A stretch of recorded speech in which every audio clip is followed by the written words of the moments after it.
In terms of technology that changed the world, TV is up there with the steam engine and electricity itself. You're about to see the tech that pushed television forwards.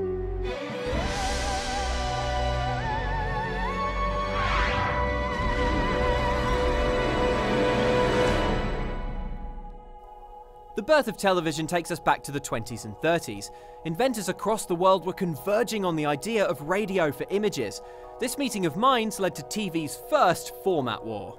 On one side was John Logie Baird, a Scottish inventor whose quest for television had already resulted in an electric shock for himself and a regular shock for everyone who encountered Stooky Bill, the terrifying puppet that Baird used in his TV experiments when no humans could stand the hot lights.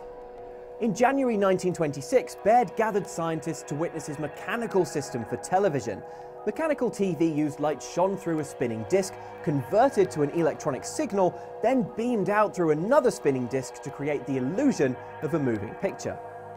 Mechanical TV had a head start on its rival electronic television, a different system being pioneered in the US by Utah-born farm boy Philo Farnsworth. Farnsworth invented the image dissector tube and was the first to demonstrate an all-electronic way of transmitting moving images, allegedly drawing inspiration from the lines left on a ploughed field.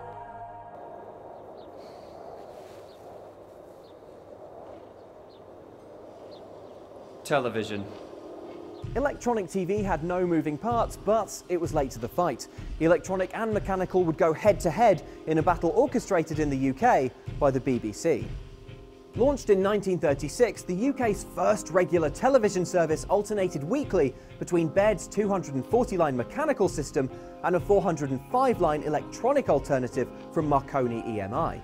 In the end, the BBC ended its experiment early, with electronic television a clear winner. Broadcast TV was up and running, but it wasn't changing the world. Not yet. Sets were expensive, some countries had only a few hundred viewers, and loads of programmes were weird variety shows full of juggling, marionettes and dancing.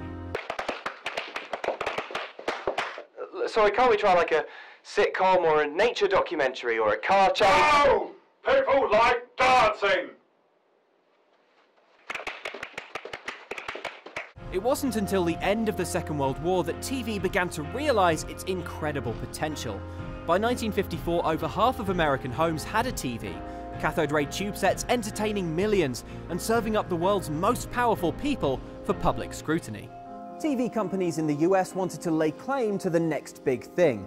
As before, two vying technologies would end up pushing the medium forwards. CBS presents this program in color.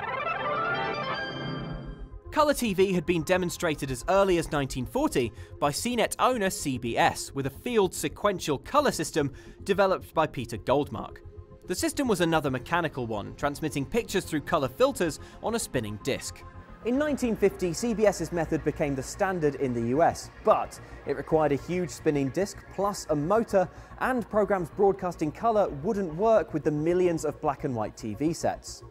A rival system came courtesy of RCA, which employed a shadow mask, precisely focusing beams onto a display's coloured dots. This all-electronic method had one massive advantage. Colour broadcasts using the system could be picked up in monochrome by the hordes of black and white TVs. And in 1953, this became the new standard for colour TV in the US. In the 70s, sales of colour TVs overtook those of black and white sets, and the age of colour was upon us. In the next episode of Adventures in Tech, TV enters the modern age, starting with an invention that saw networks lose control.